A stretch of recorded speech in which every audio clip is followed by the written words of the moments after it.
quarantine centre दगी नांथोखिबा militant AR ना फारे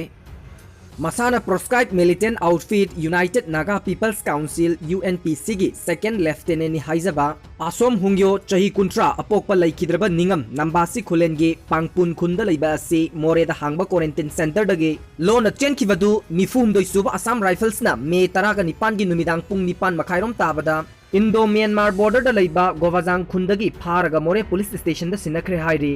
महाक फॉरेस्ट गेस्ट हाउस दा हांगबा क्वारंटीन सेंटर दा थंबनी मोनपाक फिदक सिजनरगा टॉयलेट की वेंटिलेटर दगी नांथोखिबनी हाइरी अतोपा पाव अमदा मणिपुर दा अनौबा positive case लैत्रे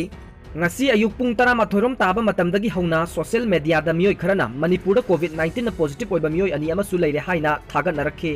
adubu hiram asigi matangda rims ki director professor A Santa amadi Jenims ki director TH Bimo Jenims ki MS professor T Rajen ga pause asiga wari sanaba matamdadi ngasi nungtil pung 5 makai fawbagi manungdadi hospital ani asida test tawbagi thabak sathabada positive case amata leitri haina phongdorakhe